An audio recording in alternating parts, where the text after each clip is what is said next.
Good morning once again. Distinguished guests, esteemed colleagues, and fellow advocates for social justice, it is my pleasure to welcome you all to the 27th Radical New Bar Press and Public Engagement organized by the Uganda Law Society.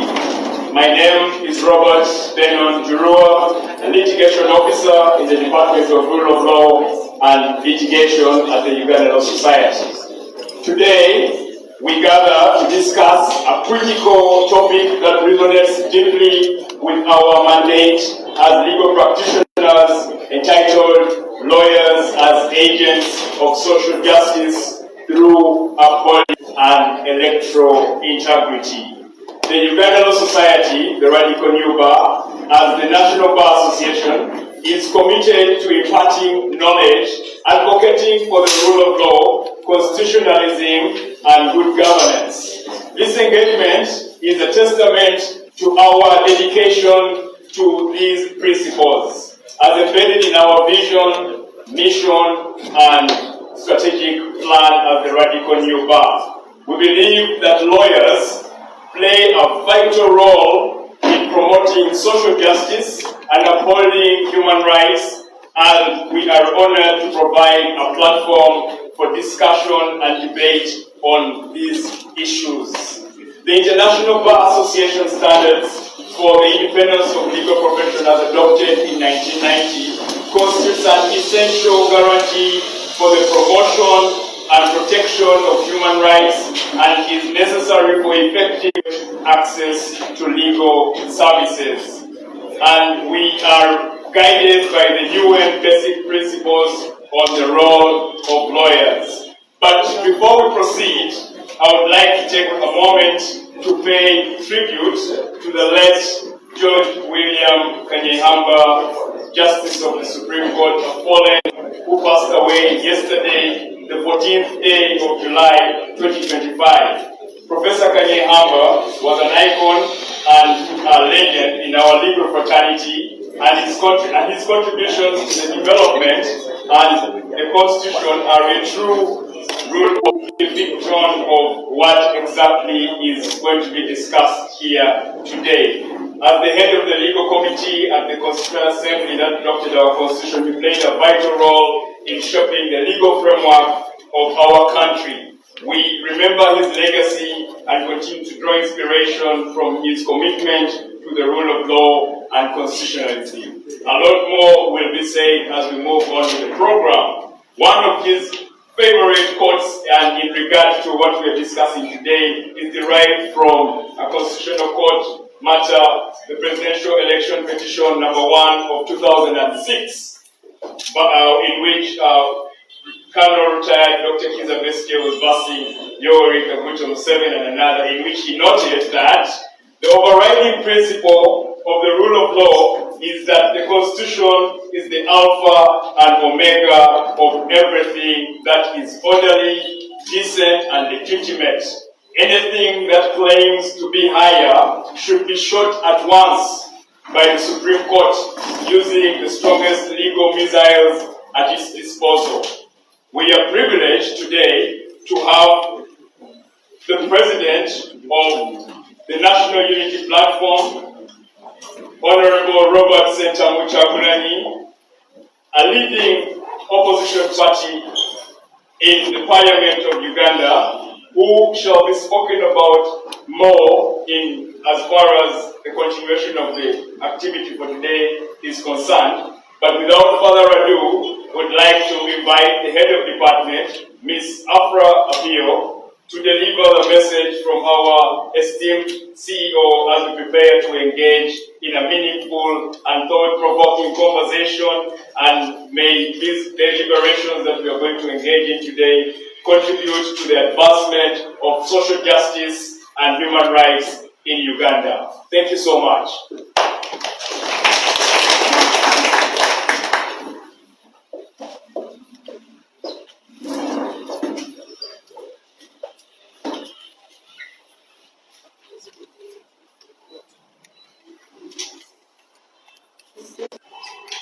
Honorable Robert Kyagulanyi Ssentamu, President, National Unity platform, Advocate Leader Zedriga Wari, Deputy President, Northern Uganda, Advocate David Lewis Wongoya, Secretary General, Ano, Honorable Sewongu Joseph, MP Kalungu West, and Advocate of the High Court of Uganda, and esteemed members of the entourage from York Headquarters, Makerere, Kapuru. Allow me also recognize the presence of advocates in the room. Advocate Benjamin Katana, Advocate Elias Nalkola, Advocate Abed Nasa Mujokode. Distinguished council members present, both physically and online, Mr. Eddie Nanguru, Council Member Eastern and Interim Secretary, presently representing the R&B Governing Council members, Presidents of the Rule of Law Clubs, distinguished members of the Uganda Law Society, present both physically and online, members of the press, and the public, present both physically and online. Good morning. Good morning. My name is Akio Akram. I am the head of the Uganda Law Society. I am representing the CEO, Ms. Christina Wari, who is currently in this post. My chief task this morning is to read her welcome remarks verbatim, and I seek to do so. On behalf of the Radical Union President, Mr. Isaac Semakade Senior Counsel, I am delighted to welcome you all to the 37th session of the R&B Live Series, a hybrid digital engagement convened every Thursday to foster dialogue between the Radical Union, the press, and the public. This innovative platform is the brainchild of our dynamic R&B president, and it has grown to become a vibrant space for legal and civil discourse. We are deeply grateful to you all who take time to engage with us week after week. Your participation fuels our mission. This week, we break with the tradition of hosting the R&B Live on Tuesday so as to accommodate our keynote speaker today, who has rescheduled engagements on Thursday. We thank him and the new secretary for demonstrating flexibility in fixing this date despite a very demanding month ahead. The 27th R&B Live has taken on additional significance for the ULS fraternity in light of yesterday's deeply saddening news of the passing of Justice Professor Dr. William Anyehamba, Senior Counsel, a distinguished jurist, academic, and patriot. Justice Kanyehamba served with distinction as a Justice of the Supreme Court from 1997 to 2009. He was widely respected for his fearless diction and unwavering rule of law. His judgments were grounded in principle, in courage, and relentless pursuit of truth and justice. They will surely remain a cornerstone of Uganda's jurisprudence for generations to come. Beyond the courtroom, Justice Kanyehamba made remarkable contributions to legal scholarship and education. He was a prolific academic and author, with seminal works such as Constitutional and Political History of Uganda from 1894 to present, and the blessings and joy of being who you are, which continue to inspire and educate future generations of lawyers, judges, and scholars. He made history when he dedicated his entire library to the Faculty of Law at Kampala International University, where he was the first chancellor. His impact extended to the very foundation of our nation. As chair of the Legal Committee of the Constituent Assembly, he played a pivotal role in drafting of Uganda's 1995 Constitution, a legacy of enduring significance. He also served with distinction as Attorney General, Minister of Commerce, and Minister of Justice, using his deep legal expertise to shape Uganda's legal framework and democratic institutions. We extend our heartfelt condolence, friends, and all who are touched by his life and work. As we reflect on his extraordinary legacy, let us be reminded of of the values he championed: integrity, justice, and fidelity to the law. Shall we now stand and observe a moment of silence?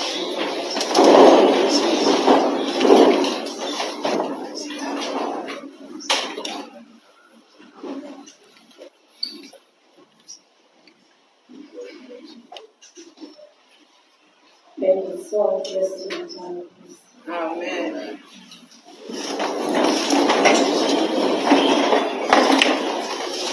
As we officially enter the political season, it is imperative to reaffirm that the bar remains neutral and open to all political parties to report their respective concerns with the administration of law.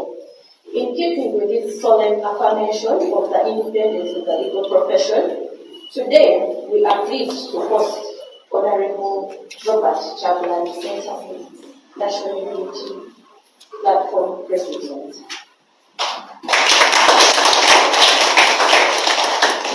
Earlier, on 3rd July 2025, we hosted Major General retired Mugisha Muntu, President of Alliance for National Transformation. On 24th April, we hosted Her Excellency Major Jessica Rose Efealo Aluko, the Vice President of the Republic of Uganda, who represented the President of the Republic of Uganda and Chairman of the NRM at the commemoration of the life of the late His Holiness Pope Francis. On 21st March, we hosted Honorable Norbert Mao, Minister of Justice and Constitutional Affairs and President of the Democratic Party. On 16th January, we hosted Lord Mayor Erias Lukwago, who has been appointed the President of the People's Front for Freedom, and we will continue to provide this platform for all other political actors. This initiative aligns squarely with Section 3E of the Uganda Law Society Act 1956, which mandates the Uganda Law Society to inform and educate the public on matters that concern them. Presently, our engagement with political parties forms part of a broader effort to combat and eradicate electoral violence and safeguard electoral integrity through inclusive dialogue with all stakeholders. To the R&B Council and all our dedicated secretariat staff who work tirelessly to ensure the success of each R&B live session, your commitment, professionalism, and teamwork are truly commendable. I am sincerely grateful. Today, we are privileged to host Honorable Robert Chagulanyi Ssentamu, the President of Law, who will deliver the keynote address on a timely and vital topic: lawyers as agents of social justice through upholding human rights and electoral integrity. As we reflect on today's theme, let us remember this. Each of us, whether seated here or joining us virtually, has a role to play in the upcoming elections, and the role begins now. Through our clarion call, Bang the Table, Back on Track, the Radical New Bar reaffirms its unwavering commitment to ending inhumane and degrading practices and ensuring that Uganda's electoral processes uphold dignity, fairness, and the rule of law. In that spirit, we warmly invite you to join our alliance against electoral violence, a collaborative effort to champion electoral integrity across the nation. Thank you all for your kind attention and your continued support. I have a small announcement to make. UAY 539B. I now take this singular opportunity to invite Mr. Eddie Langolo. Thank you.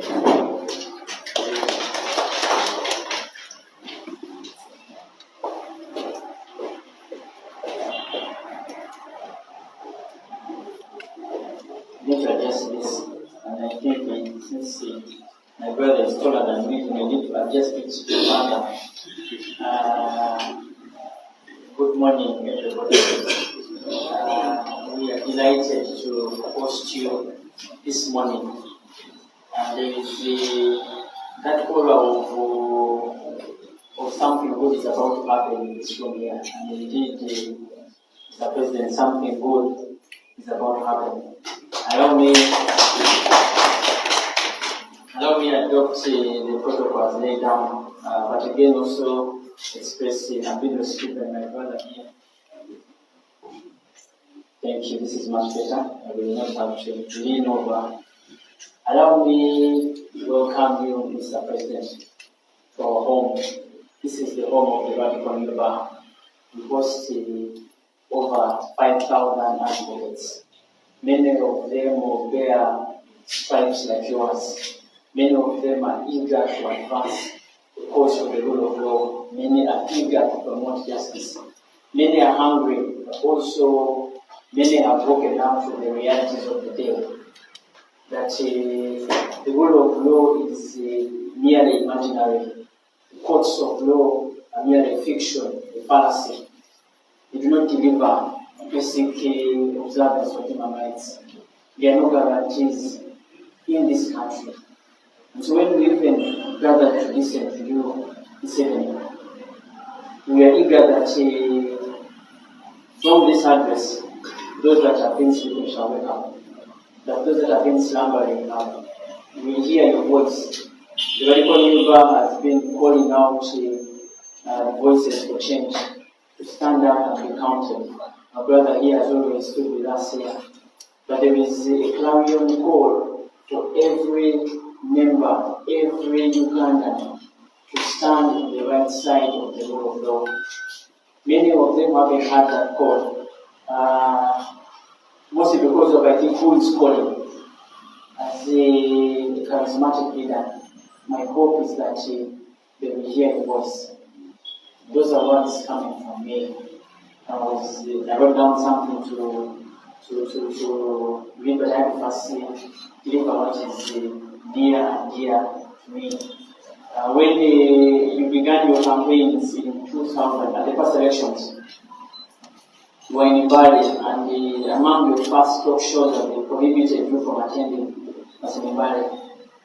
You came out strongly and fought for your rights to address the public. The case was filed at that time there, and on occasion I used to appear with the council on the brief at that time. But it was a different day for us in the regions because Ugandans had never come out to speak for themselves. Even the lawyers had never come out to advocate for their individual rights. When you came out and you witnessed heavy police deployment at the court premises, you witnessed violence, prohibitions, and all manner of impediments to prevent you from appearing in court. I remember on the second last day before the matter was disposed, I appeared on that day, and when they asked me where you were, your vehicle had been seized and had been impounded, and you had been denied the means of accessing the court. And when I told that to the court, it wasn't convinced.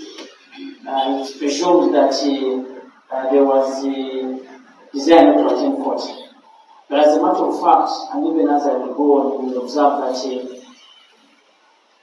the rule of law activists and the fighters for justice are victims of oppression. Many of them are being subdued, many of them are being suppressed. Right now, our own president can't be with us here, Mr. President. He began the strongest advocacy as we have ever witnessed within the legal profession. That advocacy disturbed and disrupted many persons that weren't pleased with hearing the truth. The sad thing about our state is that when they are told the truth, their course is to suppress truth. They suppress the voices of truth. They suppress any meaningful voices for reform and change. Right now, he can't be with us here today because of what he was saying, because of what he was calling out against the powers that be. It displeased them. We are running a race to ensure he returns as early as possible. But just like you and just like all of us, we are caught up in an oppressive system, one that subdues any meaningful voice of reason. But we cannot be subdued.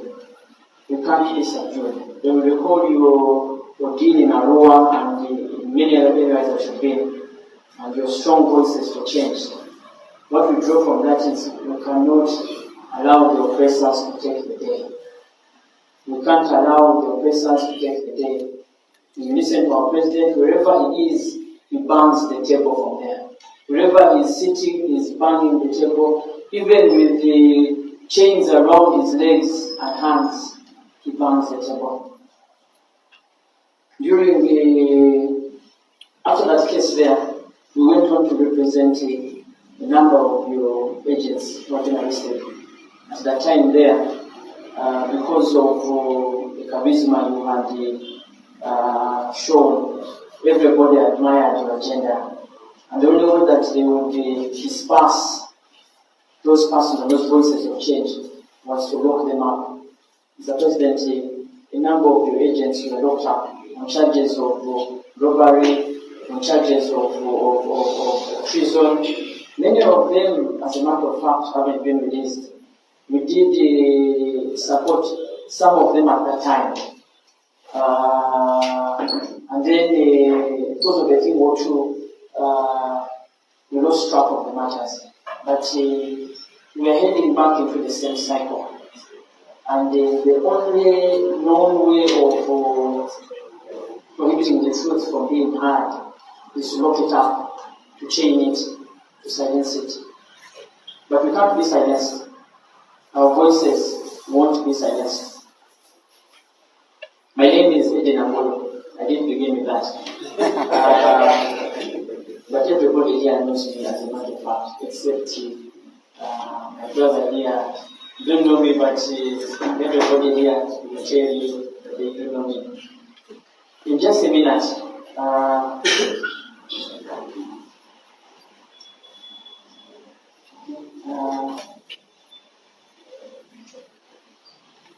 today's R&B Live is one of its kind. Unlike the usual business, today we are having a public lecture from a notable figure, one that has been drawn from the trenches. He's one of us. He bears our stripes, he bears our scars, he bears our hunger, he bears our passions. But also, while we suffer pessimism, he bears optimism. And as he will embark on his lecture later on, we hope that his voices and his call shall be heard by those that are in the deepest of sleep, those that have given up, those that have succumbed. I want to thank the members who are attending online, the members who are attending physically. I want to thank our team that is on ground now, who has made today possible. This is an important day because our country is at a critical point. We are looking into the 2026 general elections. This period presents an opportunity and a test for democracy. As the country once again prepares to go to the ballot and choose leaders, we must be reminded that there have been challenges in our past elections. We have witnessed violence, intimidation, vote rigging, disenfranchisement, and a number of human rights violations. If anybody has forgotten, we have a living example sitting in front of us here. Our own brother's shirt was torn, he was bundled up and mistreated, and becoming of an advocate of the station. But these are the scars that we must bear, remember. These are the scars that we must bear. Our president keeps on saying that no one shall know the tale until they get to experience the difficulties of the experience. During such times, there's a critical question that we must answer on the role of the legal profession. As lawyers, as defenders of justice, as human rights promoters, and as guardians of constitutional order, what is our role in this process?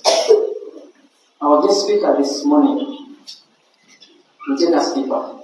from his own experience of the electoral cycle and the human rights as a whole.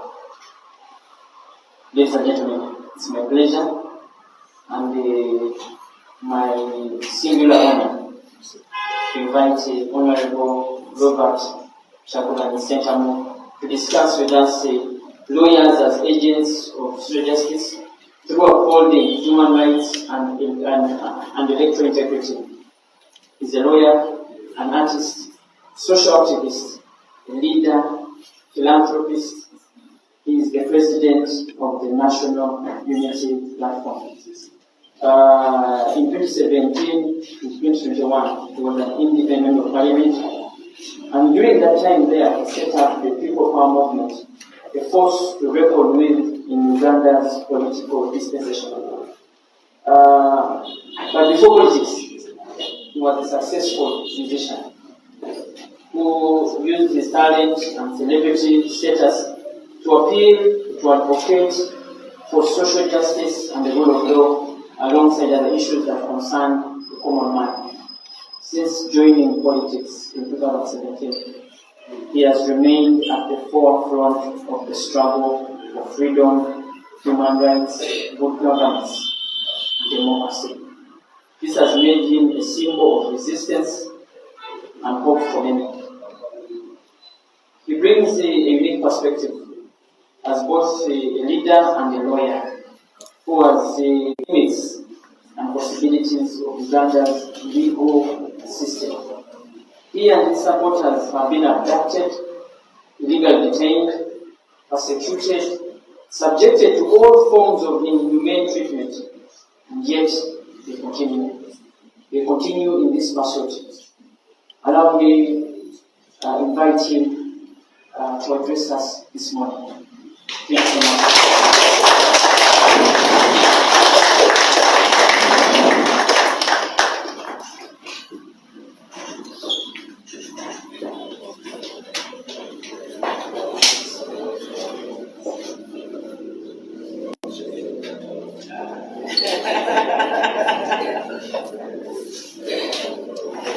Well, Councilman mentioned that I might be taller than him, and I was feeling flattered all the time until I got to the microphone, only to realize that I'm probably shorter than him.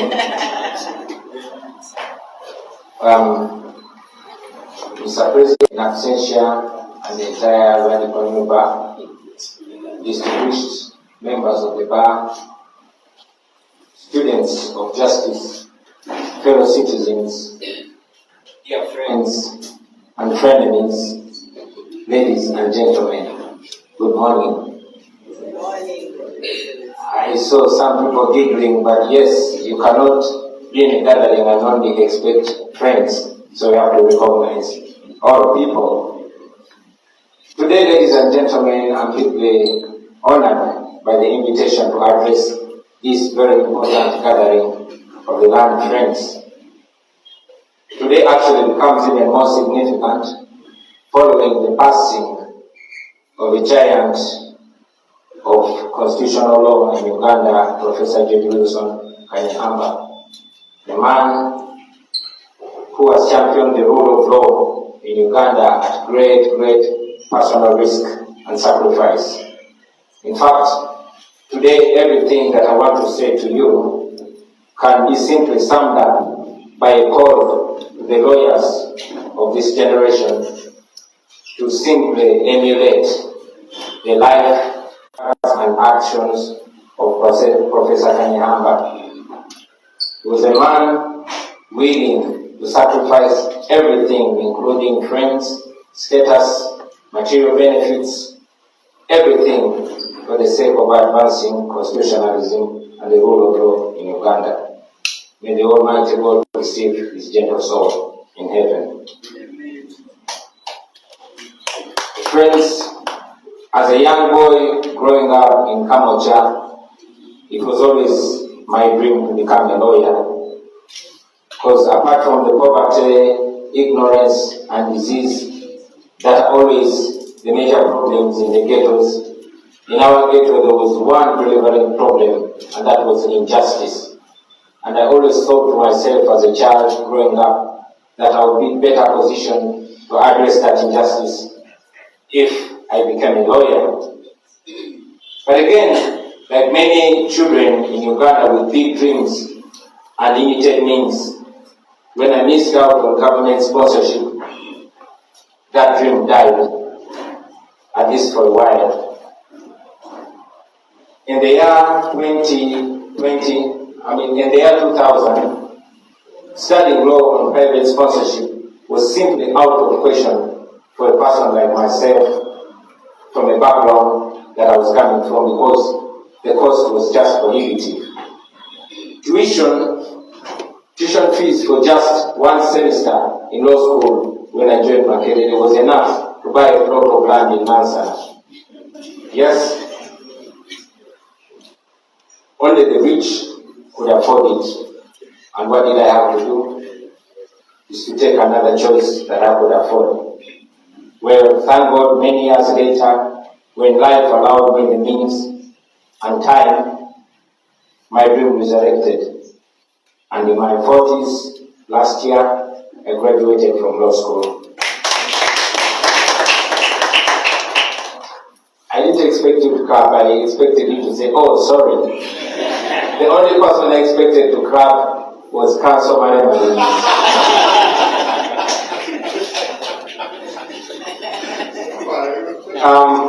Friends, for me, that actually was the first major realistic encounter with social justice, or rather social injustice. Because yes, while government sponsorship should indeed be reserved for the brightest among the stars, but even those students who come from remote districts with limited facilities and therefore not able to compete fairly with others, especially those in town, should at least be presented for them to pursue their dreams. After all, isn't it the duty of government to subsidize for their citizens and make dreams achievable for even the commonest of their citizens? Because you see, when the rich are the ones that can afford to dream, and the poor can even dare to aspire, can even not dare to aspire, then society ceases to be society, it becomes just a market.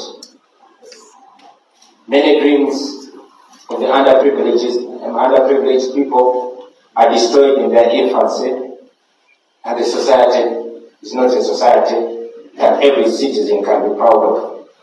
So that brings me to the question, what then is social justice? What is it? We all define it in different ways.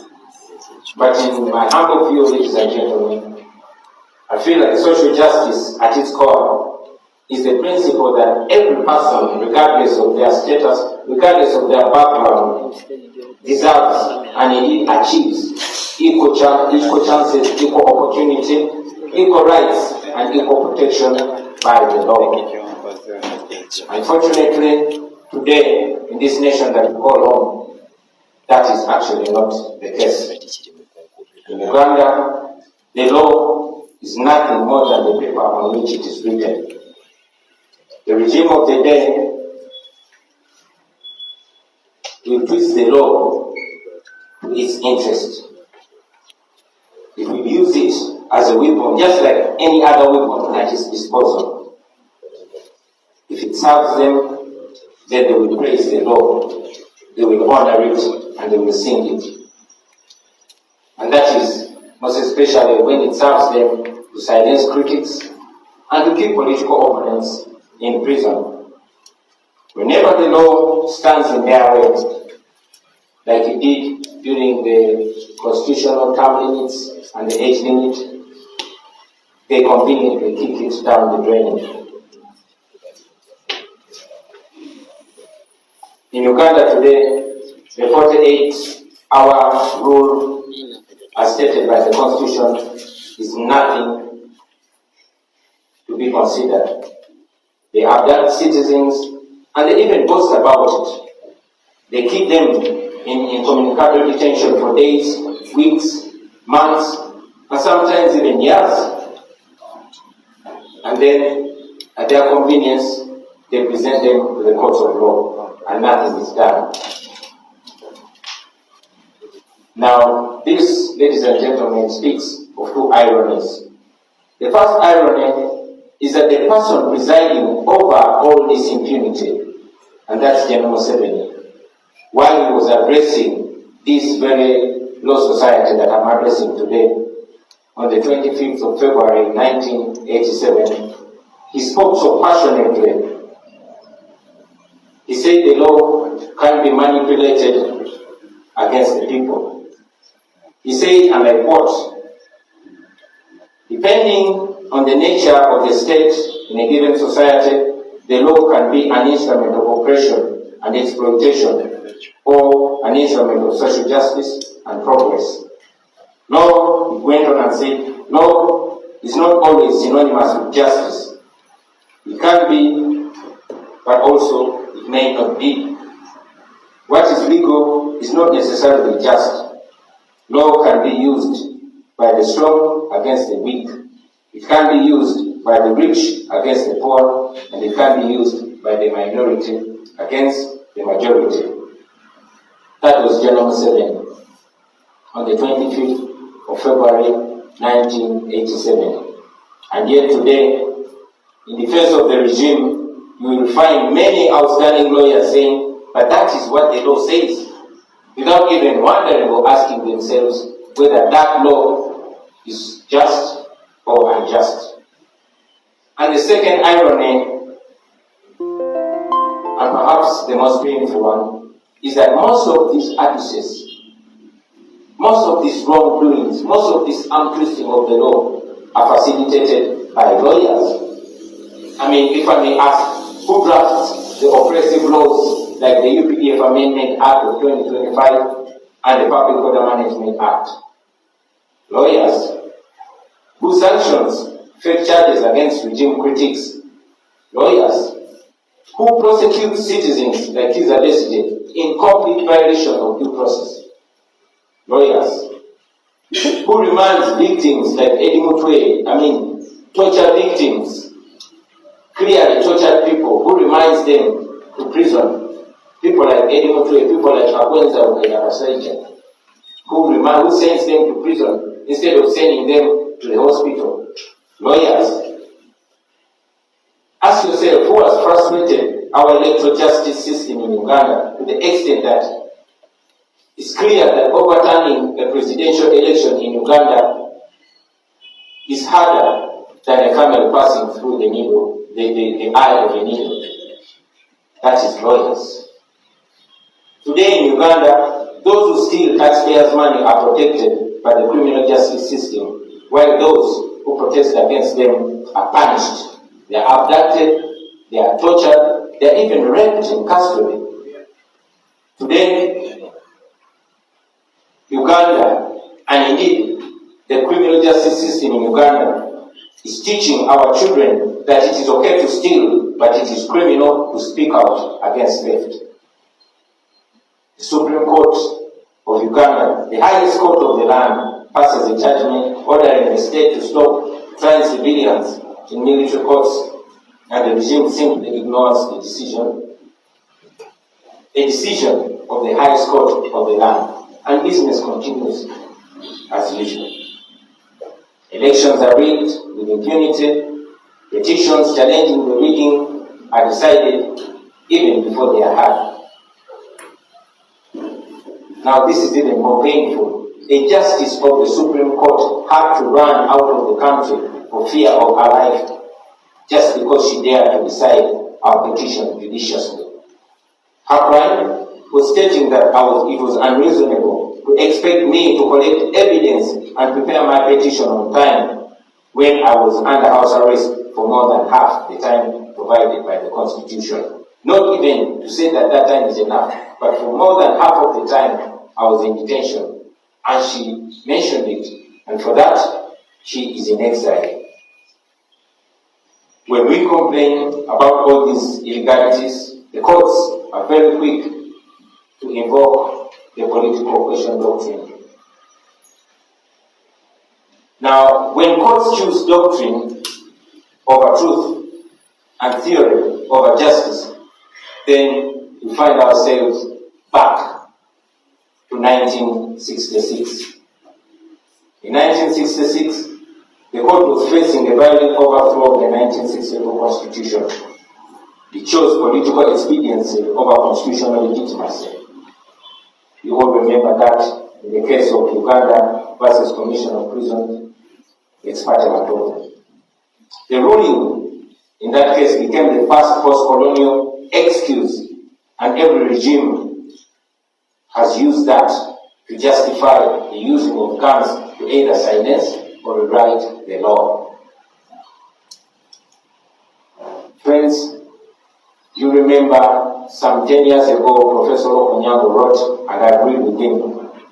He wrote about this case and said, in many ways, this case was both an ending and the beginning of Uganda.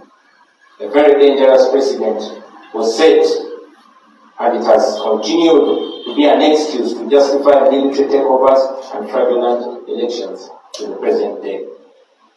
Now, another even more disturbing excuse which continues to impede our democracy is the so-called censorship.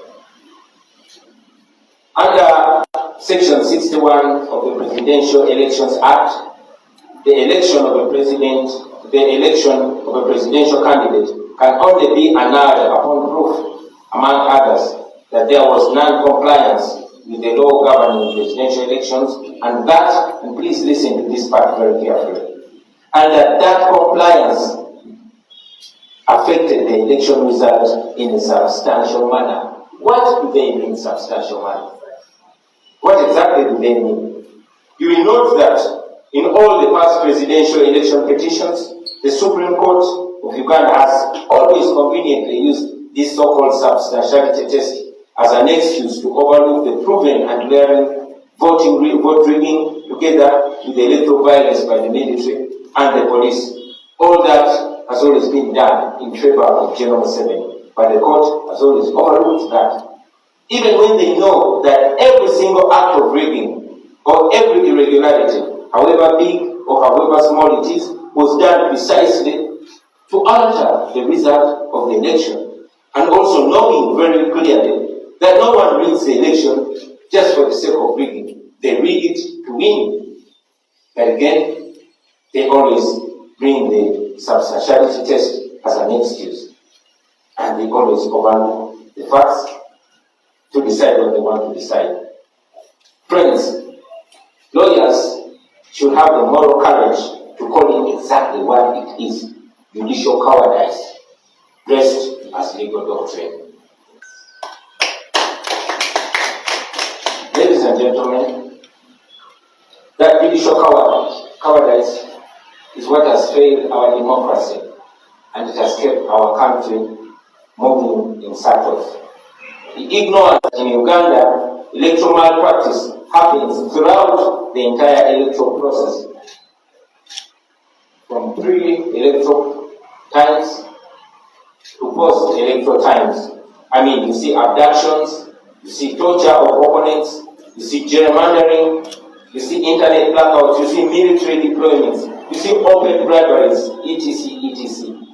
You don't just see the ballot stuffing and rigging on the day of the election.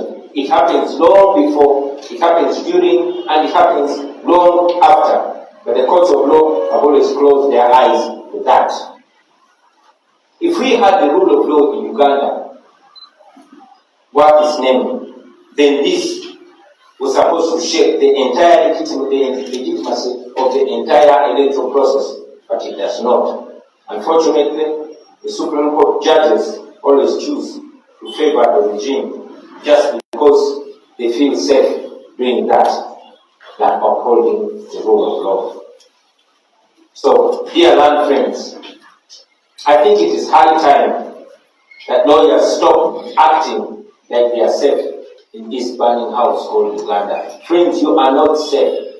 In a burning house, in a sinking boat, nobody is safe. So don't even lie to yourself. We are here, but I look around and see that all of you lawyers are just as vulnerable as the ghetto people where I come from. Right before me, Councilman Bobi was there, was abducted and kept incommunicado for almost a week. He is a lawyer. That alone is supposed to speak to all of us, ladies and gentlemen. Peter Chidira was a lawyer, but when he walked into a reckless community, he was suspected of being a thief, and he was beaten to death. Ivan Bakesiga was a successful lawyer in his own right, but when illness came, he was as vulnerable as anybody else. He tried to fundraise, but eventually he died. All of us, who does not remember Bob Kasango? Yes, he was controversial, but he was a very good lawyer, and he was a very wealthy man by any standards. But he died in prison, denied bail, and by extension denied the medical attention that he so badly needed. He passed away. Now, I want all of you present here today and those watching us online to ask yourself that if Mudiobole, a renowned lawyer, if Bob Kasango, if Ivan, if Peter, if they're not safe, why do you think you are safe? Why do you think you're any different? Now, please remember that no one is safe in a lawless society. Not even you, the lawyers.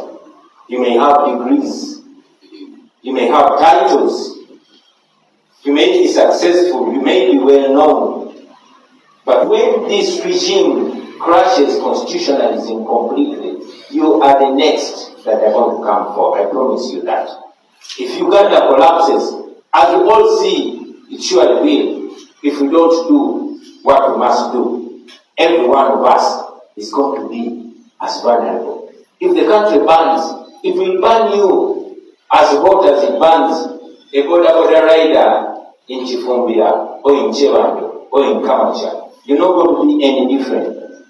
So, my dear land friends, my humble request is that you join the rest of the citizens in saving this country. You lawyers of all citizens, let's understand the problem of Uganda. And by that, you can be part of the solution if you choose to be. And that way, we shall all be safe. Because like we continuously say, all of us will be safe or no one will be safe. I want you to remember, ladies and gentlemen, that history is calling. Different generations of lawyers in Uganda are always risen to the occasion whenever history has called. You all remember that it was lawyers, including the now gone Justice Kanyamba. It was lawyers that were the driving force in the Moshi Conference, which culminated into the liberation of Uganda from the Amin dictatorship.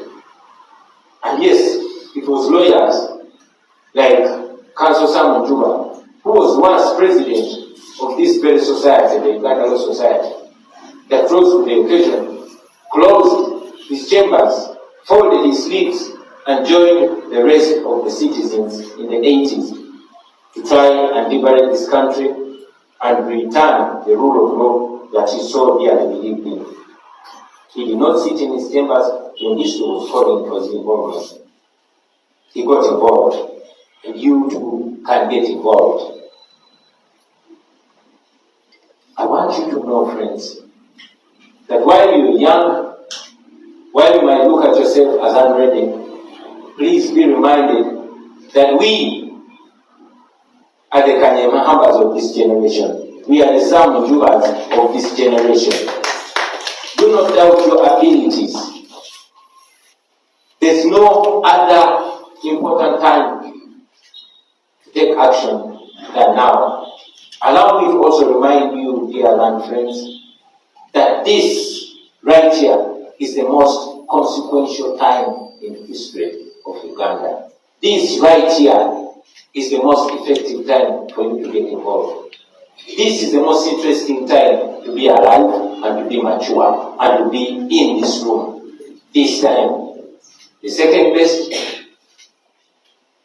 No, the best was yesterday, the second best is now. But let's consider it as the best and then do what we must do. I'll also borrow some words from the great author called Franz Fanon. He said, every generation must discover its mission and then decide to either pursue and fulfill that mission or betray it. I have no doubt that you lawyers here have already discovered the mission, and the world is looking at you to watch you either pursue that mission and fulfill it or betray that mission for convenience. The ball is right in your hands. Friends, you are the hope of this generation. You are the lawyers of this generation. When history is being written, your name will be among the lawyers that were present in 2025 when everything is going south. So we are already having the responsibility and the burden on our shoulders. I want to tell you, friends, that it is not enough for you lawyers to protect your contracts. It is not enough for you to represent banks and big businesses while you're ignoring the political prisoners. Some lawyers say they are neutral. They say the law is not political. But the law has always been political. I mean, it is political when Bobi is taken to prison for putting on red. It is political when Justice Chisache runs to exile just because she ruled against the regime. So lawyers must pick a side because justice in itself is political. And in a time of injustice, neutrality is complicity. In this time, lawyers must pick a side, either the side of the law or the side of lawlessness. You cannot stay in the middle. I want to pause and I want to request most of you, in fact all of us, to pause and imagine this. The Attorney General, the chambers of the Attorney General of this country, a man who brought the UPDF Act Amendment of 2025 to drag civilians back into military tribunals, his chambers share a wall with these very headquarters of Uganda Law Society. Please pause and think about that. I will say that again. The private chambers of the Attorney General, of the man, the Attorney General, the man who presented the UPDF Amendment Act of 2025 to drag civilians back to military courts. These chambers are sharing a wall with the Uganda Law Society office where we are now. And his partner in those chambers, is not just any other lawyer. He is the son-in-law of General Museveni, the man at the helm of this regime. So now that is legal political marriage standing just meters away from us. Just pause and imagine that for a second. The politics is in the law, and the law is in the politics. They are both mixed and mingled. And yet some lawyers say they are neutral. They say the law is not political. And meanwhile, the president of the Uganda Law Society, Council Isaac Semakande, is in exile, largely because of his opinions. Now that is supposed to tell you everything that you need to know about the system. That even the society that is meant to defend lawyers cannot defend itself. And by the way, friends, don't get me wrong. I don't want to come off as if I'm pretending not to understand where we are. I know we're not living in France. I know we're living in Uganda under General Museveni. So, I understand. Don't get me wrong. I understand the complexities of legal practice and the dictatorship. I I know that every lawyer here knows about the fate of the former Chief Justice of Uganda, Ben Chiwanuka. I know that all lawyers in Uganda know that he was picked from his chambers and he has never been seen again up to the present day. So I can imagine the fear in the activist lawyers as they go about their work under this dictatorship. But again, friends, we must face it, because we cannot just resign to fate as if there's nothing that we can do about it. There's definitely something that we can do about it. If anything, it calls for us to be even more bold and more determined and face it with even more courage. Because if lawyers don't speak up, then who will speak up against lawlessness? I recognize among you many noble lawyers that have not shied away whenever justice has called them. I want to thank you. I salute the legal team of the National Unity Platform for rising to the occasion and putting their fear aside to defend our members and our supporters and our fellow citizens against oppression and injustice. I salute the relentless work of lawyers like Counsel Aaron Chiza. I salute Counsel Ladarius Wakafuzi. I salute Counsel George Musisi and many other lawyers whose practice has become synonymous with activism despite the risks. You guys are not just lawyers, you're patriots.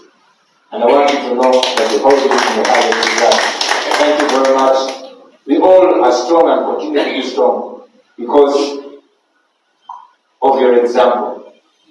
I will also thank some of our brothers in the legal fraternity, people like Counsel Manizi. Thank you for always being a problem. Because you always challenge us to be the better version of ourselves. I'm glad that none of your challenges has gotten me off guard, and I hope none will get me off guard. We are not your friends. I mean, we are not your enemies, our brothers. We are colleagues trying to make Uganda better. And indeed, we must always keep each other in check and be open to be checked, because that's the best way we are going to be servant leaders. Brothers and sisters, today I want to dedicate this my presentation to the late Anthony Wameli, a lawyer whose commitment to defending victims of political persecution will remain imprinted in the memory of our struggle. Thank you very much. May his memory live in us forever. And to you now, the lawyers, the students of justice, and the citizens of Uganda, I say this. Please look back at the different generations of lawyers throughout Uganda's constitutional and political history, and please reflect on what they did when the nation was losing its way. Then pause a little and ask yourself, will your future self look back with pride to your present self? Will your future self be proud of the decisions and the position and the stand that you took today? That's a question that you don't have to answer right now, but I hope it's a question that will keep lingering in your mind.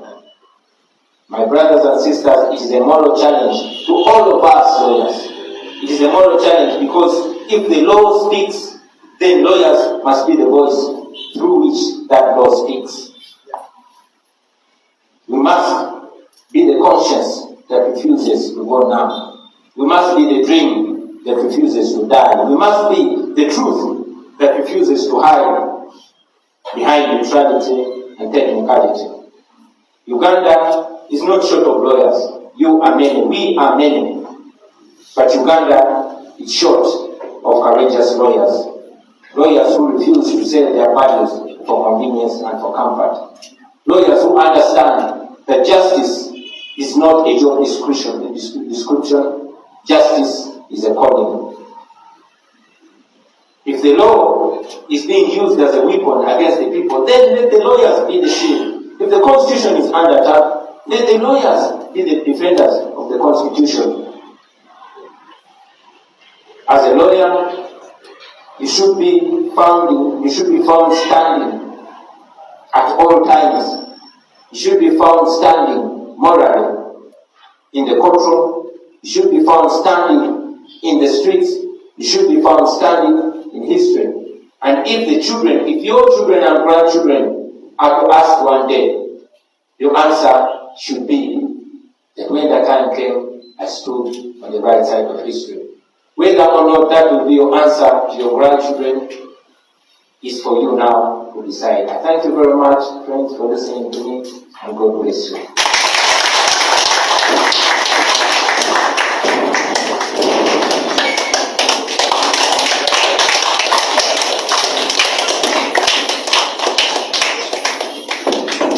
All right, another round of applause for the President.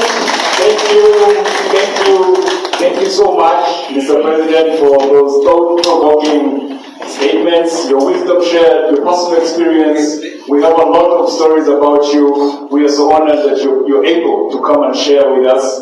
We have a lot of respect for you. I come from Arua. I was one of the people who was in Arua at that time. It wasn't a very nice experience, but your bravery has brought us this far. We thank you so much, and we continue to pray that the Lord bless you in all your endeavors. We're very sure of you. You're just one of us. We love you, and we're not going to stop until the time comes when that the Lord has answered your prayer. Thank you so much. Ladies and gentlemen, those physically present and those online, we're very honored to have you with us, and this is the Radical New Bar at the best thing that it does. Our tenets: democratization, decolonization, digital transformation, and militarization is what we are doing today, and we have had very beautiful statements from the President, a lot of take-homes that we are going to use into the next agenda item, which is question and answer. Mr. President, we thank you that you're able to be here with us. We'd like to delve into question and answer. We know there are questions in the house, there are also questions online. We'd like to take a few minutes to go into that session, and we have a microphone over here moving around with Samantha. Are you in? Ladies and gentlemen, time for questions of what has just been shared by the President, please. Do we have? Okay. We got one question here, Mr. President, from one Gerald Odom. He is asking, Honorable, we need you as a member of the Uganda Society Radical New Bar. What are you doing? When are you doing the bar course and becoming a member? Mr. President, these are not our questions. We are picking questions from the general public and some from members. I would request that you receive them with grace, like you've always done, and feel free to answer them. We shall also, through you, allow you to maybe pass the questions that you think can be answered by your panel, so as to engage the public. And ladies and gentlemen, you're also allowed to ask the panel available. We are all distinguished, interestingly, lawyers. Ladies and gentlemen, let's clap for the panel today. It's a full lawyer panel. Thank you. That's the Radical New Bar. Thank you. The other question is from one Gorechi Nambi. Gorechi says, thank you, our President, for your courage and bravery. My question is about overstay in power. Sometimes members of the opposition fault the incumbent president for overstay in power. However, there have also been MPs of their regions for too long and are not giving young people the chance to serve. What is your opinion on that? And given that you have been the NUP president for 2 terms, will you be willing to step down in future? I hope that was succinct. Is it sufficient, Mr. President? Thank you. We have Mr. Shafiq Were. Thank you so much for the questions. Many Ugandans have lost hope in Ugandan politics. Majority don't even go to vote. What is your message to us who don't have hope and do not plan on voting in 2026? Mr. President, shall allow you the grace to answer those three as the others are flowing, and the public physically present is also going to take time to ask a few questions. Thank you. You can activate the microphone. Is that okay? My check 1, 2. That's right. Respect. Yeah. Thank you very much. These are rather interesting questions. Why? When are you joining the bar? When am I going for the bar course? Friends, I'm a problem person. Embarrassing, but because of my circumstances, it's actually interesting to mention that while others studied the law degree for 4 years, I studied it for 7 years. Because for 7 years, and in 2 universities, because of the political situation that you see in Uganda, in and out of the classroom, in and out of prison. And the situation has not changed. I'm thankful that I was able to accomplish this, and it's my desire to become a real lawyer, because I know that a lawyer that has not done the bar course is like the horse with a broken back. So I am aware that there is something missing. However, there's more important work that we are doing. Guys, we are removing a dictator.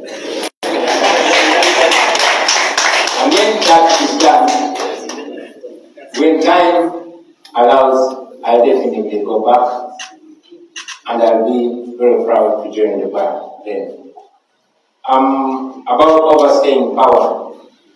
For clarity, I don't believe in overstaying power. General Museveni said it, and I agree with him, that the problem with Uganda, in particular, and Africa in general, and the leaders are overstaying power.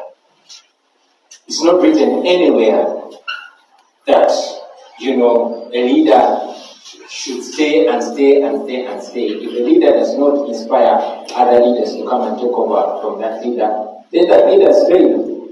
So I don't believe in overstaying power. I know that majority, if not all leaders, say exactly what I'm saying before they get into power. General Museveni was saying exactly what I'm saying, only more eloquent, when he was my age. But it's the same person that does not want to be reminded of what he said when he was my age. I know that. So, knowing that, I also know that good leaders are not born out of their own hearts, are born out of the situation. So, it's the reason why we started the People Power Movement, because our power is with the people. And also, it's our desire to inspire as many new and young leaders as possible, so that they are available to replace us. But also, we believe mainly in institutions that outlive human greed and human weaknesses. I don't want to be the all-knowing guy, the big boss, the big daddy, the strong man. That syndrome we must demystify, we must destroy, and we must flush in the dustbins of history. So I believe that leaders should come, and leaders should go and give way to other leaders. You mentioned about MPs that have overstayed in position. Run against them. When I saw that Museveni had overstayed in power, I did not just sit on the periphery to complain. I showed up, cut off my dreads, put on a tie, and I took on the guy and defeated him. And now we want to defeat him again. So don't just speak from the periphery. Step up and present yourself. Not just for the sake of challenging the guy that overstayed in power, but present new ideas, present new options, convince people. Majority of us are young people. So why don't you show up and present your options, and people will believe in you. and we shall move on. And finally, Shafiq said many people are losing hope. And what's the message? Bro, freedom comes to those who fight, not to those who cry or give up. The more you cry, the more your people continue to die, and after the death of your people, you're the next to die. So rise to the occasion and do what you must do. You know, giving up is not an option in this situation. And it even depresses me to listen to a young person giving up. You're giving up on a guy who is 84, and you're giving up. The people that are ruling over us have already gone past their future is behind them. You're in your 20s, your 30s, and you're giving up. Come on, man. There's a lot of time for us to be there. And that time will either be a time of suffering or a time of enjoyment. It depends on what we do now. There's no time of giving up. There's no time for giving up. Get up, let's fold our sleeves, and do what we must do to prepare a country that we shall grow old in, and a country where we shall raise our children. That's my answer to you. So thank you. Thank you very much, Mr. President. Mr. Were has gotten his answer. Bro, we have to fight together. Yeah, respect. We have a question from a gentleman here. Yes, Mr. President, I'm called Seba. Mr. President, I work with one of you know newspaper. Then I'm going to ask mine in Luganda because we write for Luganda readers. Seba President, ngakaluka pijani mungu mukakabwa. President chineyo bagamba nti wagamba nti n'omwaka tegujja kuwera nga ndakyemalira tonnamujja muyinza naye bwetulukidde olwaleero nga ndakyemalira akyali entebe yo akyagirimu. Pulezidenti gamba bannayuganda n'abavubuka abakkiririzaamu ennyo bukodyo ki bw'ogenda okukozesa okulaba nga ndakyemalira aba mu ntebe yo oba ogenda kumulinda afe bufu alona amulike mu ntebe. All right, thank you so much. Thank you so much, Mr. Chiseka. Mr. President, we would like to request that we have a round of questions because we have been informed that your schedule is already tight. We shall allow a few more questions, not so many. Then we can run the schedule faster than now. The President has been with us for a while now. Let's run our questions so fast. Thank you. My name is Jerry Vandera. I am a journalist with the News. I think this is the best forum for me to raise this question. Mr. President of NUP and your panel, we have heard from you several times saying you've taken different channels of addressing injustice in Uganda, including going to the South African Court of Justice and at some point the ICC about the injustices here. Well, your party still lingers around looking for about 18 people whose whereabouts have never been seen today, maybe 5 years ago until today. What are the other channels you're doing to bring hope to the families of these 18 people? Thank you so much. Because we've always used the justice system. Thank you. Thank you so much, Mr. President. We request that you just take those questions. There's one behind, please. Around 2 over there. Thank you very much, Mr. President. My name is Moy Ibrahim. And like you, I have got my law degree in my 40s. You said here that during times of injustice, neutrality is complicity. But it is also true that in history, we have never had a community of only brave men. You have called upon lawyers to take the challenge and lead the struggle for change. What message do you have for those who have vestiges of cowardice? Thank you. Next question. We're running out of time. Mr. President, I hope that is sufficient. You take it now. Thank you. Sorry? Mr. President, Magom Ivan, aka People's Advocate is my name.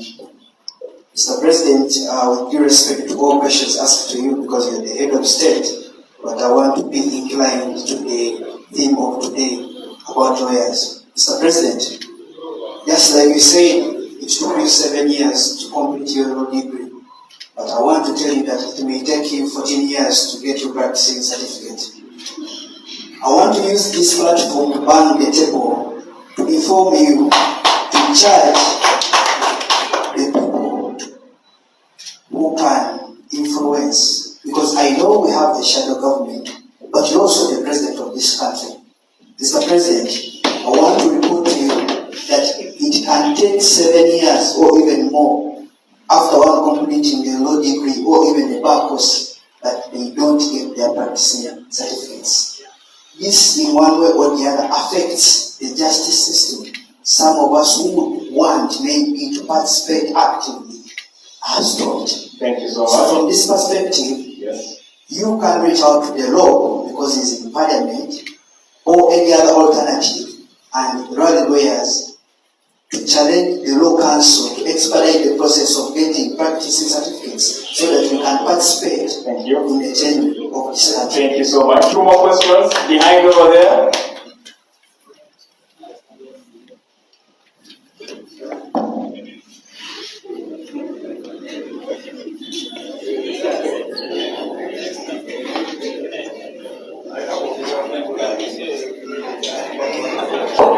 Good morning. Afternoon, everyone. I think you know me. I'm the citizen. My Bobi, how are you, Mr. Chabalani? So, how are you? Yes. For me, as I always tell you every week, the Human Rights Commission is where human rights go to die. The Ugandan judiciary is where justice goes to die. The Election Commission is where elections go to die. I think we saw what happened last week on Thursday. They deposited the Uganda Law Society. So therefore, Mr. President, and I put it to you, and my question to you is, can we create a new system which does not involve, at least for the elections, the Ugandan judiciary, create some sort of tribunals which can handle election petitions expeditiously, so that the lawyers show that they are doing something. Because running to those incompetent judiciary, we have a corrupt judge at Court of Appeal, there's, I'm told, a rapist judge at Court of Appeal, we have all the, you can say our judiciary is just from, and the very judiciary condemning its own for being corrupt, for being, all sorts of things. So therefore, can you have that platform, a separate, maybe tribunals which handle election petitions, and then, help us handle that. Such that we don't have people appealing, personal callers, win has been challenged. It was decided, Court of Appeal, we don't know when. So thank you, Mr. President. Can we have that forum? Thank you. Thank you, Mr. President. Will you check that for now? Yeah, man. Yeah, man.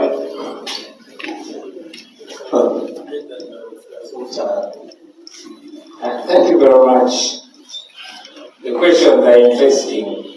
Now, Chiseka asked me in Uganda, he said, it's many people who Chiseka.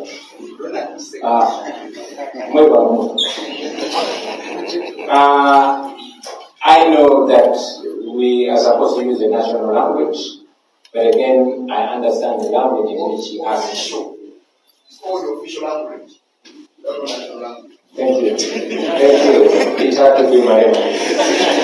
Thank you for the correction. For the first time, you got me almost off that. All right. So Robert style. Yeah, so, Nsaba Muzikirize, Chiseka Manubule, mu Luganda. Chiseka wabuziza nti nabagamba nti n'omwaka tegujja kuwera nga Museveni muggyeko. Era n'obuuza nti bukutya okiwe ngenda okozesa. Kati olaba maanyi. Mbanjagala nnyo ne munfuna bulungi naddala mu bannamawulire. Era obuzibu obusinga okubeera mu nsi kwogera ekigambo n'ekigenda okuva mu kamwa ko okutuuka eri abantu bw'ekigamba nga kikyusibwa emirundi 10. Nabagamba era nkiddamu nti Museveni bwe tuba tukoze kye tulina okukola n'omwezi takumala basagamba mwaka bwe tuba tukoze si bwe mba akoze bwe tuba tukoze kye tulina okukola nga bannansi mwabo bannansi naawe kwoli singa obadde oyogedde Lujamani n'andirowoozeza nti oba oli mu Congo naye ngedde oli mu kikakasa nti olina olimanya Uganda nga naawe kwoli era nenjagala okubasaba obuuza nti bukolyo ki bwengenda okozesa njagala nnyo okubasaba mwenna abampuliriza abali wano n'abatulabiyo gena ensonga si ya Kyagulanyi yekka obuzibu bwe businga okuva mu nsonga za Uganda kwe kuzirekera omuntu omu Dr. Semogere tubikulekedde tulwanirire Dr. Lesige tubikulekedde tulwanirire paka bamukooya magenda okwawo Kyagulanyi najja Kyagulanyi twafuna gwe twamala temwafuna nze mba mwafuna nze nange nabafuna mwebaki mwagala mufunize nemibafuna so njagala bwe mufuna nange mbafuna tukole kye tulina okukola kubanga mwe mujja n'okusinga okunyumirwa Uganda nga tumaze okutuuka mu nsi ensuubizi abamu bajja kuba batumenyemenya amagulu abalala tetukyalya mmere kutuwoomera abalala tetukyeyagala bulungi budde bw'ekiro olwalyo batuyisizaamu so kyetulina okukola tunakikola ffenna ng'eggwanga eno si nsonga ya Kyagulanyi eno nsonga yaffe ffenna era bwe tukola kyetwetaaga okukola nekibanga tekinnatuukirira ekyo temukikozesa kuyeeya Kyagulanyi oba kujerega Kyagulanyi wabula mwefumiitirize mulabe oke kyetukozeeko kyekino wabwe tukomye ki kyetusobola okwongerako okutuuka gye tulina okutuuka engeri yokayoka gyetugenda okwetaasa ng'eggwanga. Thank you very much.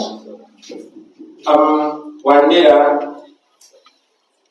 asked me about different channels of addressing injustice.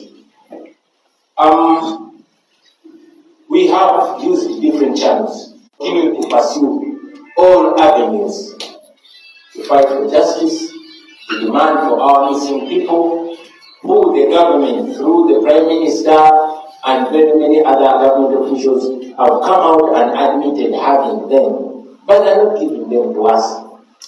So we are pursuing every available legal and constitutional means.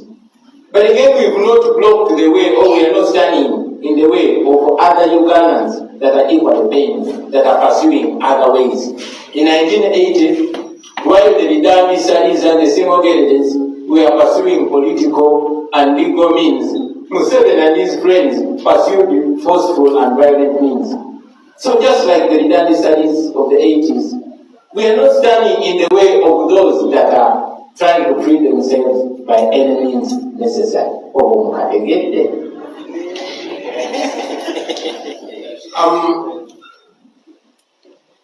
Neutrality is complicity,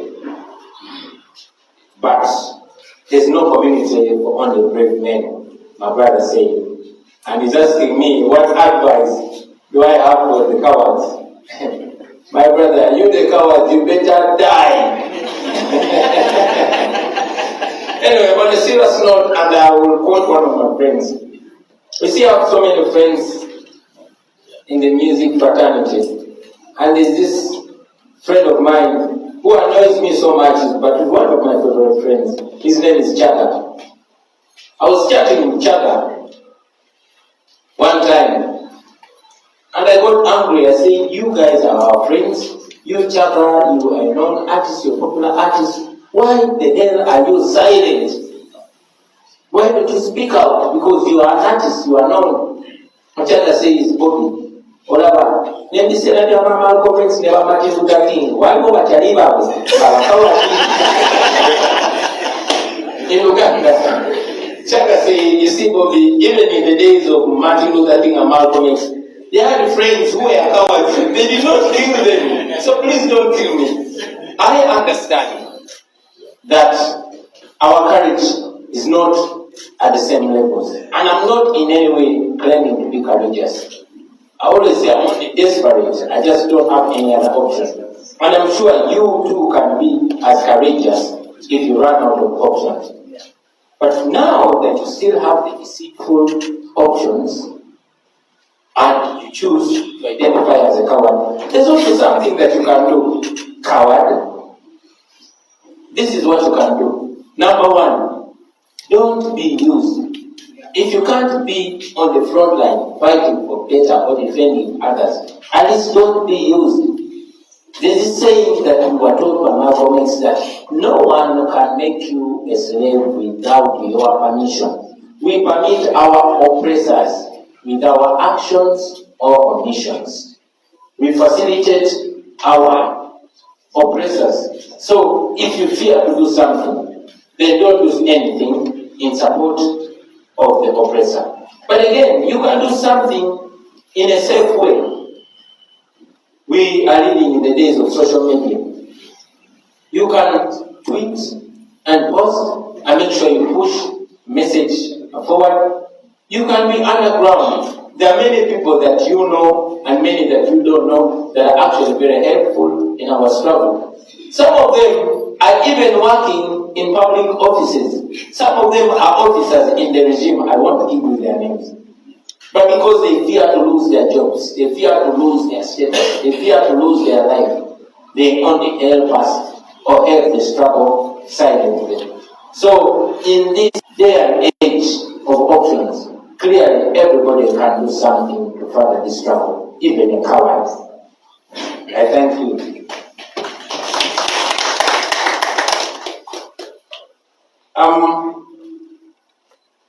Now, the People's Advocate asked me a question. He talked about a compromised system and a dysfunctional legal system.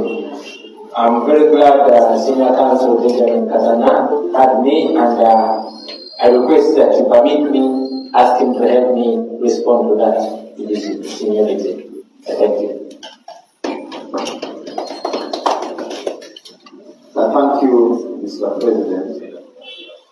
I think it is important for us to appreciate that there cannot be a safe room in a banking house.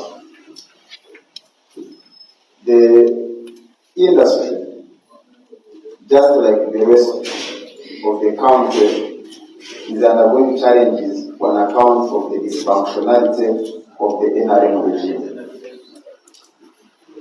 So the only way out is not to approach it piecemeal. That you are pushing for faster processing of practicing certificates, that you are pushing for faster processing of ABC. It's important that we collectively work towards an overhaul of the entire system. And that will begin by removal of the dysfunctional regime. And establish a government that is not extractive in nature. A government that is service-centered and people-centered, not a government that works for the people. Today you will process that, but the next day you will go to the hospital, and again you will be shocked by the dysfunctionality. The next day you take your child to school, and you will be shocked by the dysfunctionality. So what we are experiencing now,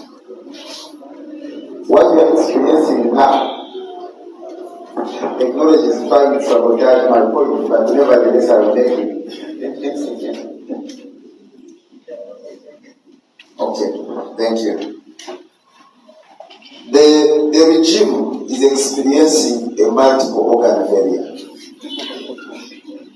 And our responsibility as citizens of Uganda is to make sure that we put this to rest. And bring into office a government that is people-centered.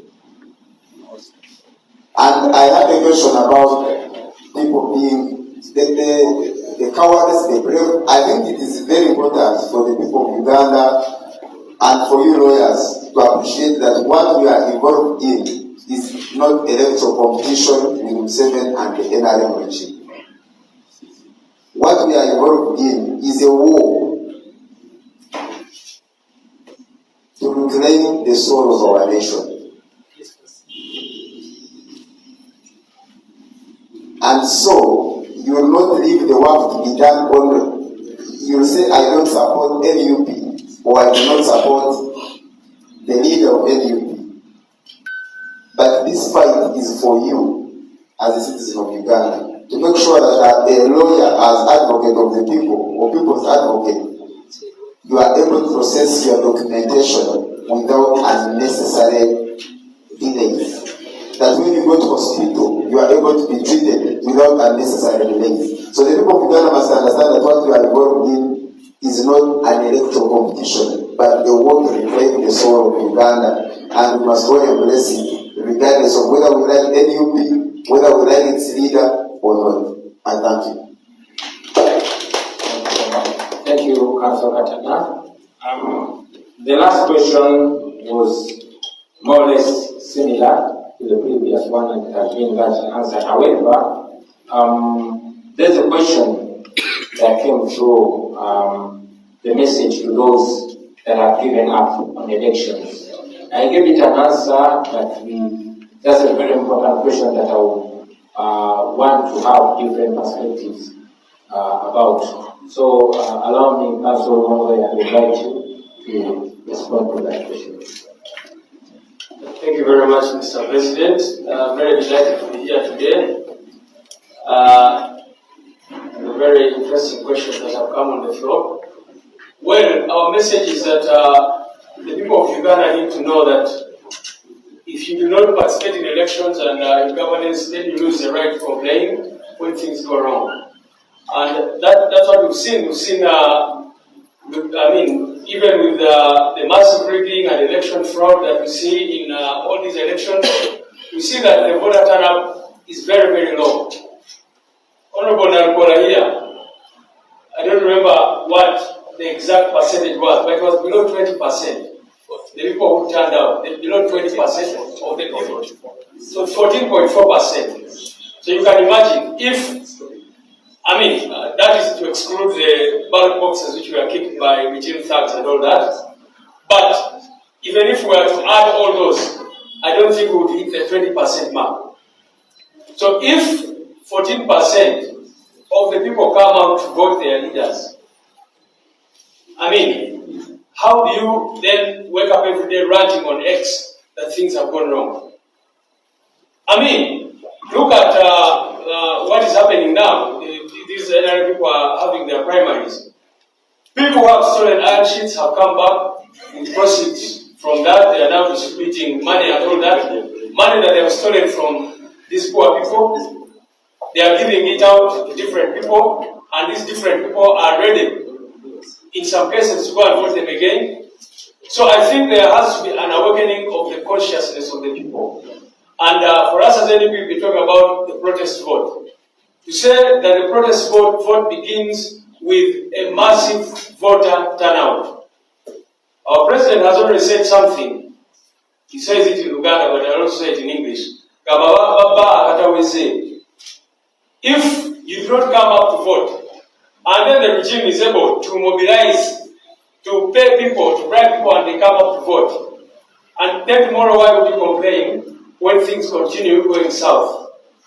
We've been telling people that if you do not come up at your village to vote for an LC1 chairperson, and a village thief is elected, then don't start complaining tomorrow when your chicken begins to disappear.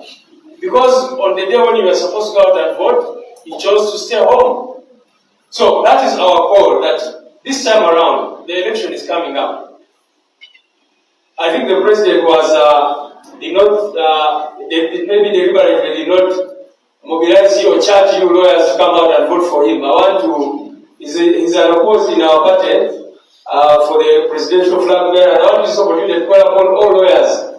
Come and vote for him and support the National Unity Platform.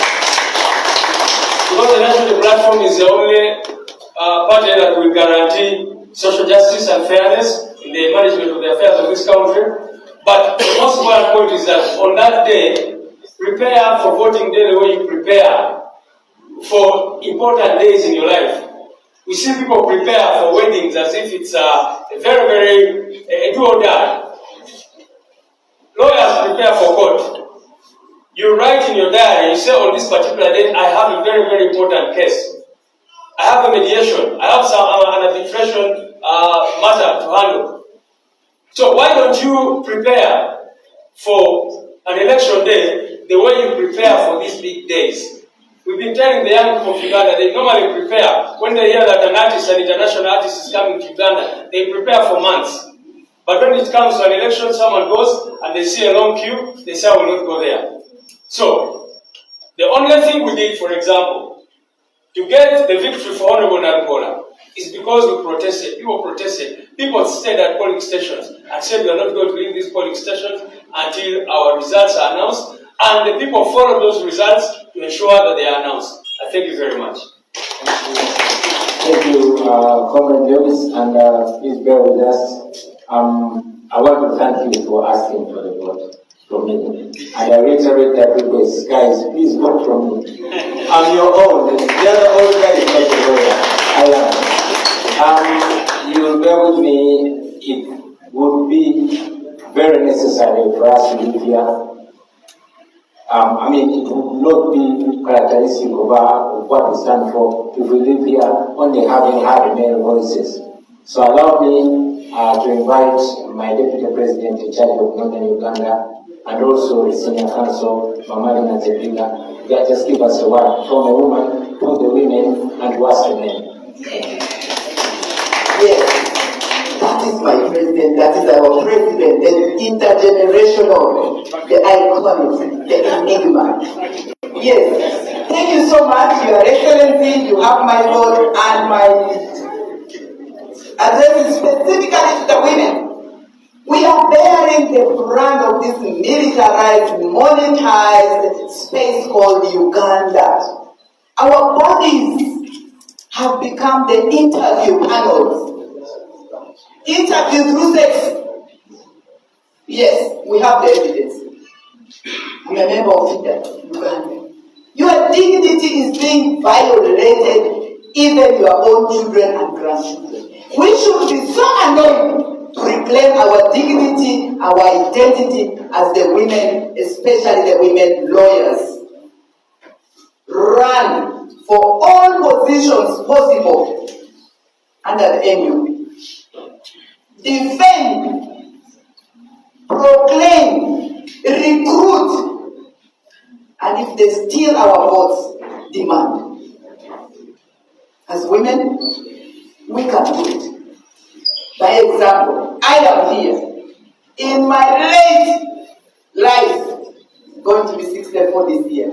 But here I am, because I would like us to live a legacy like the Wangari Maathai. Why are we living incognito? What is your legacy? As the women lawyers. And especially those from northern region, where we are, our people right now are being threatened all over. I got messages and shared. They want to portray northern region as NRM infected and infested. It's not true. It's not. Exactly. So, as Dr. Eliud Kipchoge said, rightfully, the iconic Olympian, he says, no human is limited.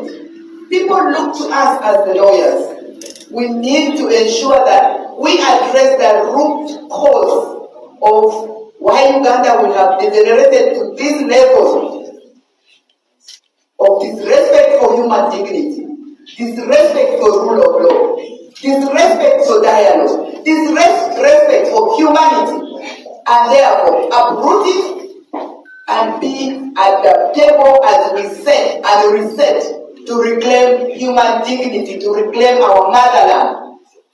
We can do it. It's not only for our president, but each one of us multiply yourself and be courageous. Even those who believe they are cowards, you are not cowards. You just want to deny your human dignity. Reclaim it. Thank you. Thank you. Thank you so much. Ladies and gentlemen, both physically present and those that are online, we would like to notify you that whereas we appreciate the questions that are flowing in, showing the up to this topic, which has always been something that we advertise using a radical new bar, we have information that the president of NUP has another schedule, and we would like to request that he be allowed to wind the day as far as this function is concerned in order to attend to other functions. As we know, he's a very busy man. It took so much to get him here. We usually have our activity of this nature on Thursdays at 11, but we got a call as the ULS to kindly and exceptionally allow that this function be held on Tuesday. So kindly bear with us, but we would like to acknowledge the questions that have been coming in online from one Eli Kasirie, one Nabudi Asia, one Naula Joseph from Zoom, one Atwoki, another Gaga Joseph Gali, and one from Wallace. As you are informed, Mr. President, this is an online program as well that is being watched by thousands of members of the public and the advocates, over 5,000 plus, so we receive questions endlessly, and you are a person of interest, and it also just leaves us with a lot to discuss. So kindly allow the President to wind the day, and before that, we would like to invite the Council member from the East to take us through the next agenda item that is something very critical in order for us to carry the day thereafter. Thank you so much. Okay, wow, so much flying around this room here. I'll not take much time. Mr. President and those online, those physically present, I'm hoping you're having a good time. Councilman Mabilizi. Please allow his award to be seen by the President. We recently awarded Councilman Mabilizi for a decade of rule of law advocacy.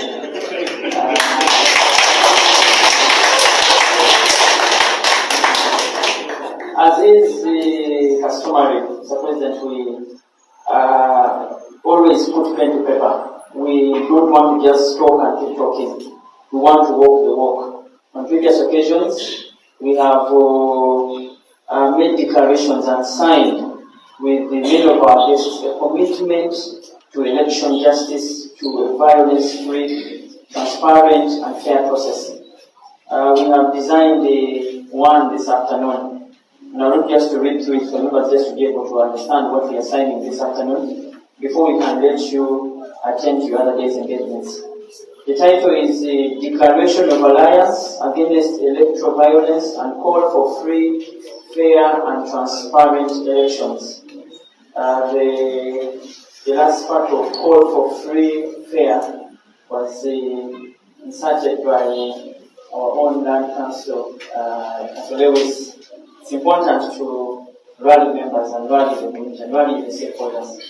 The body is this. We, the undersigned members of the ULS, government, society, media, and the human rights organizations come together to condemn electoral violence in all its forms and to pledge our collective efforts towards preventing and mitigating its occurrence in Uganda.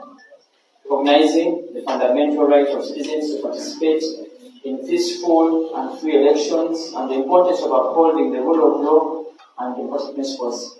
Acknowledging the history of electoral violence and injustice in Uganda, which have marred the country's electoral process and undermined trust and democratic institutions. Noting the disproportionate impact of electoral violence on women, journalists, communities, and the need for targeted measures to protect these groups here. We commit to 1. Promoting free, fair, and peaceful elections through advocacy, education, and community engagement. 2. Supporting victims of violence through legal aid, counseling, and other forms of assistance. Holding perpetrators accountable through robust investigations, prosecutions, and sanctions. 3. Strengthening institutional capacity to prevent and respond to electoral violence, including through training and capacity building of law enforcement, judiciary, and electoral officials. We call upon all stakeholders, including political parties, candidates, and citizens, to join us in this effort to build a culture of peace, tolerance, and respect for human rights in Uganda's electoral processes. This is signed at the ULS House today, the 15th day of July 2025. Mr. President and our distinguished guests and those that are attending, we are going to endorse upon this document as a commitment that we shall walk the walk in 2026.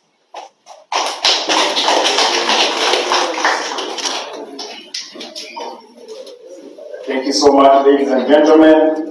We are moving fast into the next agenda item. This is common practice with the Uganda Law Society.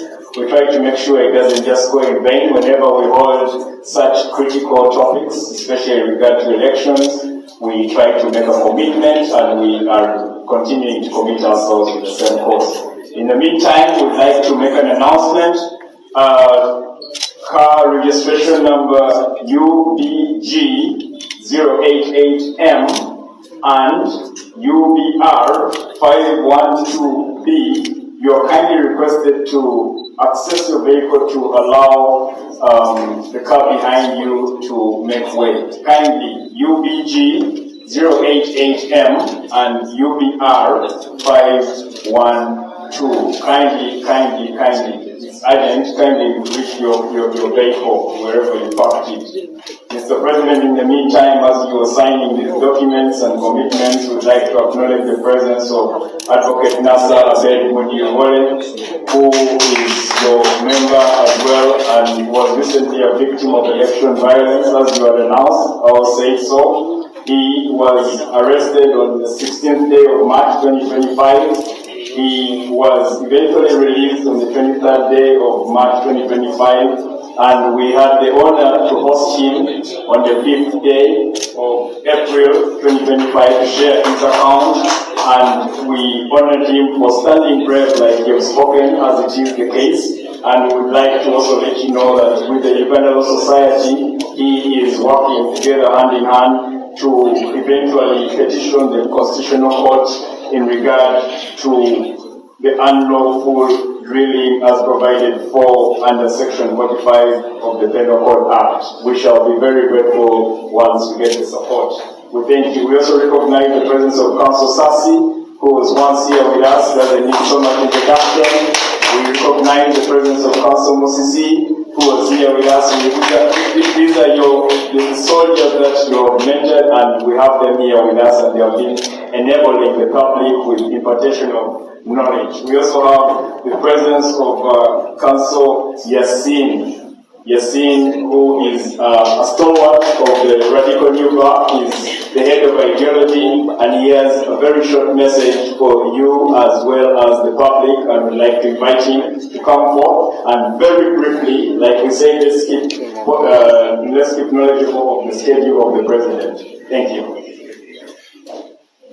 Thank you very much, MC, and our advocate here, members present, and those online, like have been introduced. My name is Sentu Yasin Munagomba.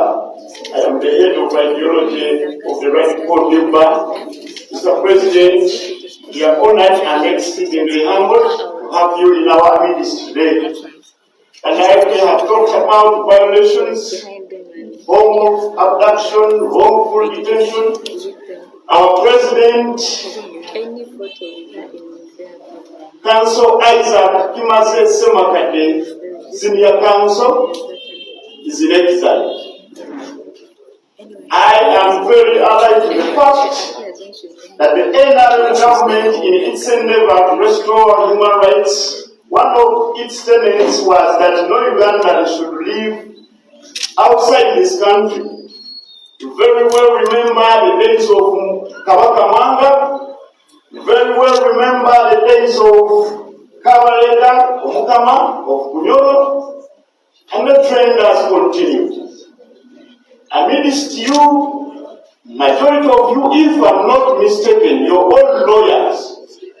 And if I may request, can we have lawyers stand up with you, with your team?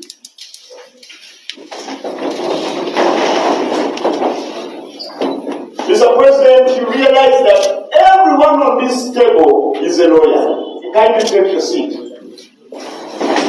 How do we have a society that cannot feel the presence of its leader? Senior Counsel Semakade has been in exile as a result of the lawyers' work. As a society, the Attorney General of this country is a lawyer. The judge that almost sentenced Semakade for 2 years imprisonment. Justice Musa Sekan, as then was in a minute, in the absence of Semakade, had him, convicted him, and sentenced him to 2 years imprisonment. When as we talk about human rights violation, let's also realize the fact that exile, living in exile, is a matter of human rights violation. Semakade had a lot to do. Your presence here is as a result of Semakade's tremendous work. I am requesting you to use the office of the leader of opposition to say no to exile. You have mentioned Justice Kisache, whom Semakade aggressively advocated that she will not live in exile when he's the head of the bar. And as fate that be, Semakade found her in exile. I don't know who will be next, but I will remember the words of the former Muslim cleric, Sheikh Muzaka, when he said that those who had exiled people during Amini's time found them there during Obote's time. For whoever is exiling people today might find them after today. Mr. President, I thank you for honoring our arrangement, and please ask the leader of opposition, Honorable Sewungu, Haj, Honorable Narukola, the Secretary General, please, we need to combine effort and condemn the continually exiling of our Supreme Leader, Isaac Kimaze Semakade. I thank you and wish you a happy journey. Thank you so much. It goes without saying that a sitting without honorable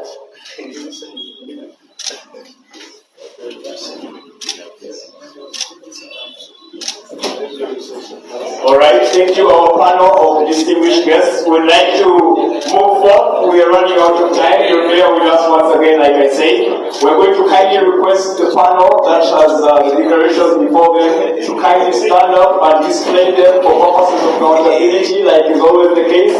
The media, that is the fourth estate, who we're very grateful to, shall take pictures, and we shall use this as a commitment to follow up on issues concerning election violence and look forward to a peaceful election that is coming forth, and therefore ask that we walk the talk like our council member has said.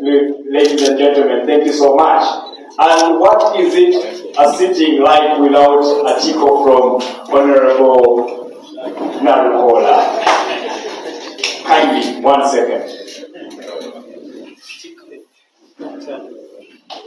Activate the button. Yeah. Thank you, Robert. But what would I say? Once you was nothing. Let me tell you something. When John F. Kennedy was president in the United States of America, he wanted the support of the black people.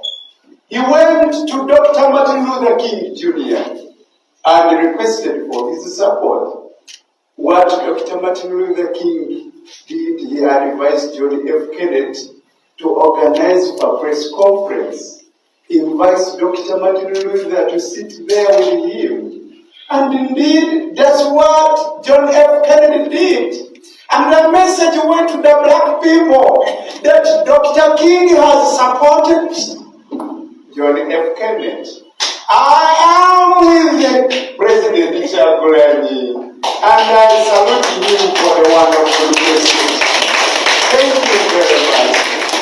Thank you so much, Honorable. Honorable happens to be my hobby. We went to law school together. We were living Stonewall. And Council Katana, Benjamin, at the RNC, we honor you and we're grateful to meet once again, especially in this capacity. Ladies and gentlemen, we're coming to the close of this function. You may be notified about the empty chair, the principal. Ladies and gentlemen, we don't want to go without getting to know what it means now and beyond. This is a symbolization of a departed soul, and to symbolize his void felt within our hearts even in his absence. And in this particular regard, this is to honor our fallen icon, Professor George William Kanihamba, who has already been spoken about. And what is more interesting and more for us to take home is these books that we are seeing before us are from the President's personal library, Isaac K. Semakade, so as to know that he is knowledgeable and is a true champion of the rule of law and good governance. So we would like to continue to appreciate and be with him, and as we pray for his soul to continue to rest in peace, and also use the legacy, as the President has already advised us, to see him as those shoes that we need to fill. Very big ones, but also the good thing is we're all lawyers. So for the lawyers out here, anything else can be used, but this is what we have to use as our icon and our example. Thank you so much. Ladies and gentlemen, we come into the close of this function and would like to take the opportunity to invite our panel that usually sits with us to take a group picture.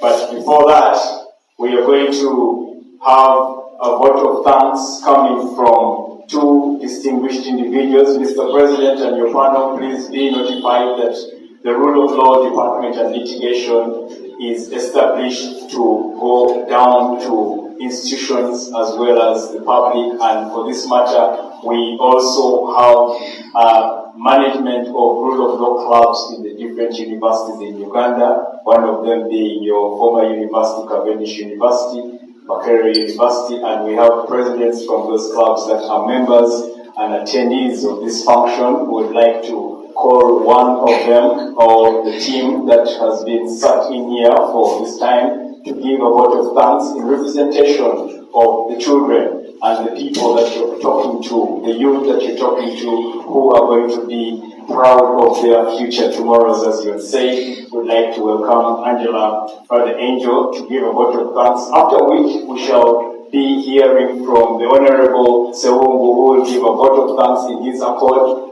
and then we shall come towards the end of the function. Thank you so much.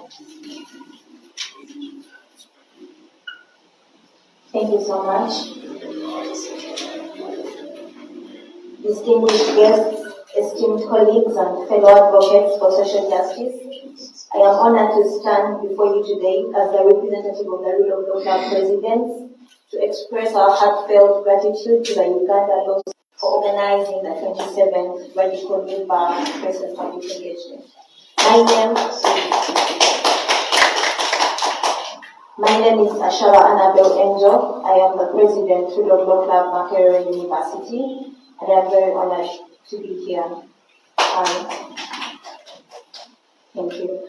We are deeply grateful for the thought-provoking speech delivered by our esteemed speaker, His Excellency Robert Stefani Chagulanyi, who shared his invaluable insights and experience on the topic, lawyers as agents of social justice through upholding human rights and electoral integrity.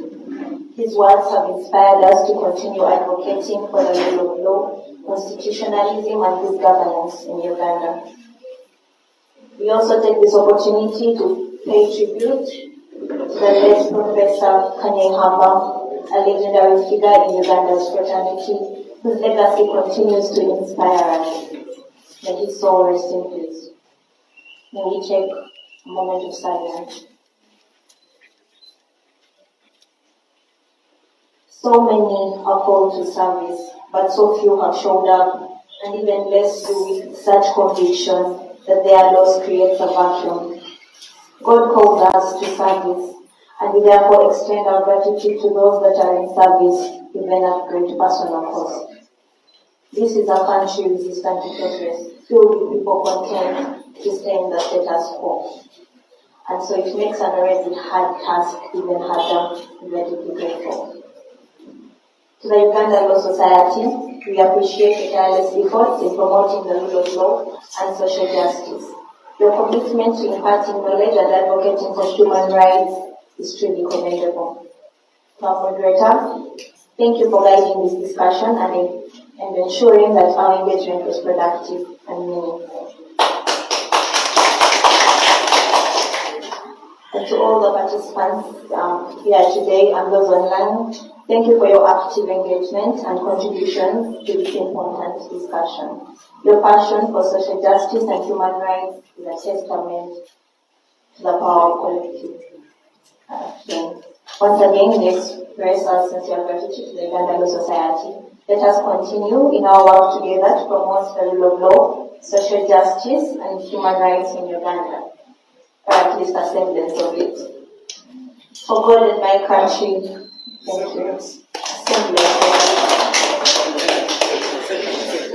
Thank you so much. We are going to have these individuals introduce themselves to show the difference in universities that is actually working as a team. Thank you.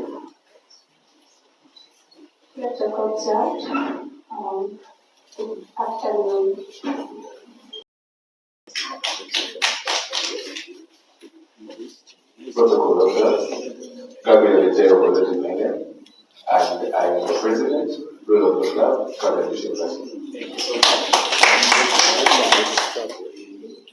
Protocol Officer, my name is Gabriel Macquarie University, and I'm very happy to be here. Protocol Officer, my name is Soke Gilbert, and I'm representing Macquarie Law Society.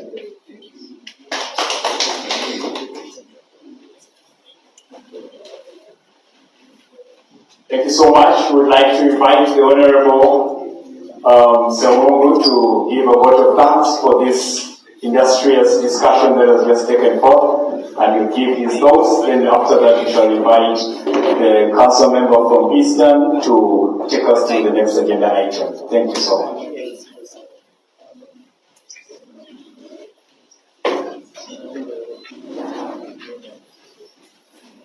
Thank you very much, Mr. Moderator, Mr. President of the National Day Platform, where I belong, and our President of the Law Society, Senior Counsel, whom I first gave instructions in my life when I was contesting the poor payments and the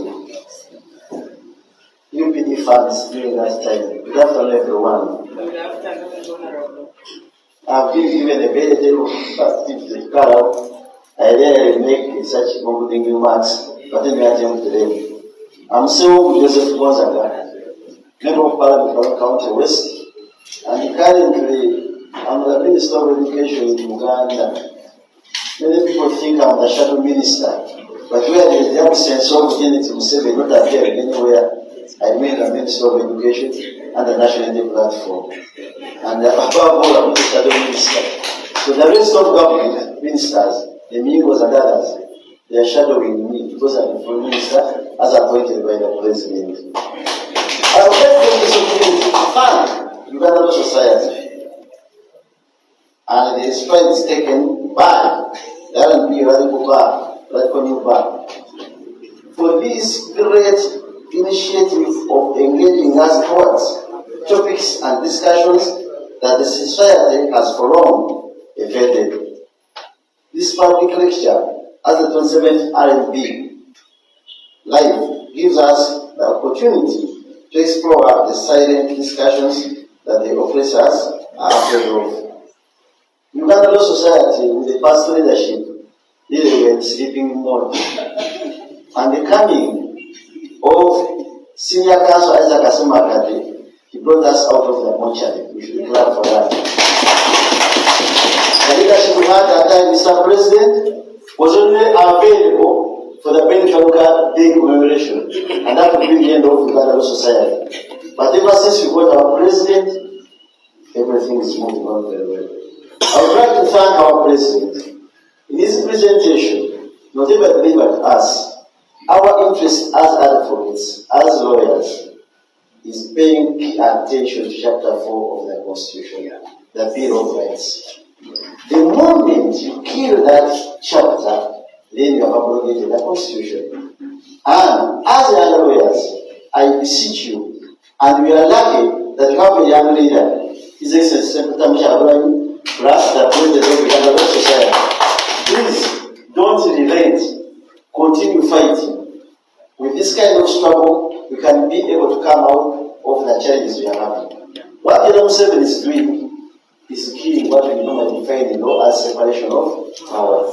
There is no separation of power as we talk now. Actually, if you take deep interest, Mr. President, sir, in the last election petitions, we had a very senior judge who passed on, may so rest in peace, Justice Kapuru. He was not placed anywhere because of the judgment he gave under age limit. And as a result, they gave all judges in the Court of Appeal cases to handle, but he was asked to just give assistance whenever there would be a missing judge. And in the end, what happened? You know what happened to the former Chief Justice? He had to give her enough to avoid the challenges he had again within the same judgment. When he could not even afford reading his own judgment because he got stomach pain as a result of challenges of the law. I was told recently, Mr. President, during your presentation, which has been so fruitful, that of course the Chief Justice is about to retire, but someone was telling me, can I tell you, if I told this Chief Justice would retire before a nomination of candidates to Parliament, would have stood as a name for another electoral process on an iron ticket. These are very challenging situations for such people. Mr. President, sir, I also mourn the passing on of Justice Kanye Hama. We know what he has left us. We had a lot of challenges when we were removing members of Parliament. That was Sishkubo, Muhammad Nsebu, and others. The only person we had by then, as other lawyers, was this Justice Kanye Hama, who can give us assistance. Of course, Uganda Law Society, it's our duty, it's our role. And you in the younger generation, you have to continue struggling for this country to go for redemption. We need redemption for this country. I want to thank you very much. Mr. President, I want to assure you, with this leadership here, the rights of their neighbor next to them, these young people are doing their job. And we are sure when we go for these elections, we will be present wherever we shall be. For the next election, as you have been stating, you will be placed everywhere in the country, come out for anything that comes out. You file a matter, you file a case, so that you get evidence against it, that they might go. Otherwise, I want to thank you very much for inviting us here. We shall continue coming. God bless you.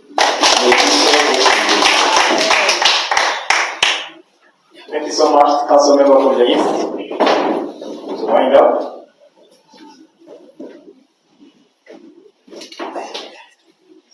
Thank you so much, Ministers. Fellows, I know you're running the training program. We have gifts for you people. I want to invite Sheila. Please join me here. She's the ambassador of our president. To come and give these gifts here. The first gift is to Council Member, please come and take the first gift. It's part of our R&B regalia.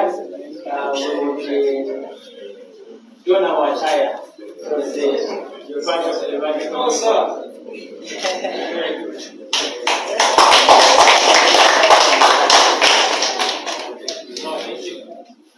The next gift is please, Your Excellency, please come and receive this gift.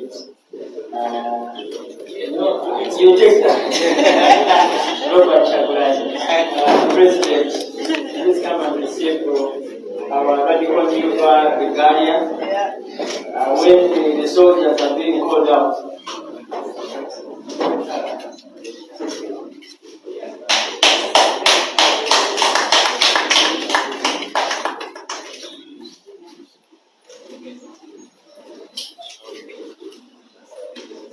On that note, I want to thank everybody for spending time, for coming out. We are indeed grateful. We have officially closed. I will invite the team at the panel leaders come here for one last photo moment of the entire panel, then we can be on our way. Thank you so much, everybody. Don't miss the chance to shake the president's hand. Don't miss the chance to share in the moment.